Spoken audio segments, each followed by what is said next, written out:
अरे अरे निदिया में तो से मिली ना अखिया खुलते कुल टूट के बिखर जाला। अरे निदिया में तो से मिली ना अखिया खुलते कुल टूट के बिखर जाला। अरे करे जा खाली हम ही तो दीवाना थोड़ो हई तोरे घरवा के बहरवा से जब जब निकली ना सरवा हमरे साइकिलियों का चेनवा उतर जाला।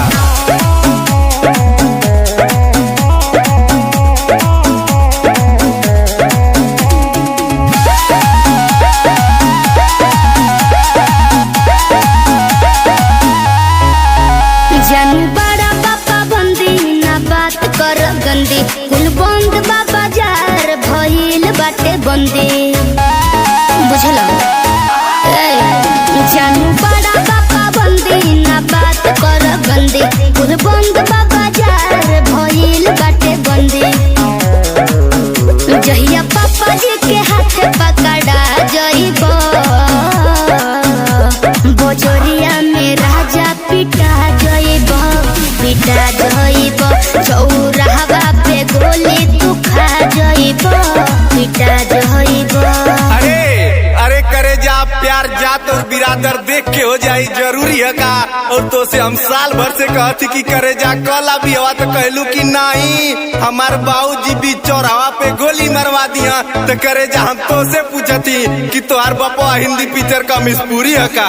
कब का प्रेमी है पागल है दीवाना है।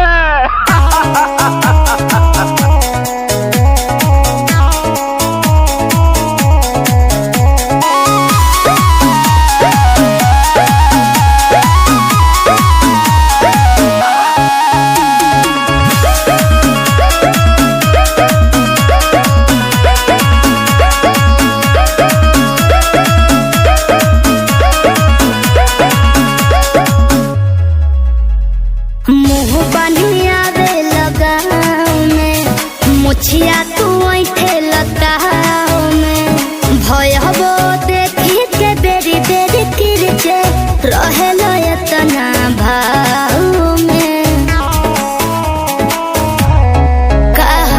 मुँह बनिया दे लगाओ में मुछिया तू ऐठे लगाओ में भय हबो देखी के बेरी बेरी करे जा अल्लाह अपने भयो के बारे में सुना बोला। अरे करे जा हम तोरे गौवा में केतनो मुहवा बांध के आई ना है तोहार छोटका भाईवा हमके पहचान लेवेला। का बताई एकर आदत इतना बिगाड़ देलू ना कि दतवा छियार के जीजा 10 रुपया दे दा गोड़वा पर के मांग लेवेला। भाग झूठा दीदा 10 रुपया दा जबान टूट गई। अरे देख ला तुम्हारा इसने भाई बड़ो नशा में तू धुत कुल भूला जइब बोला। जहिया पापा जी के हाथे धारा जइब पिटा जइब चौर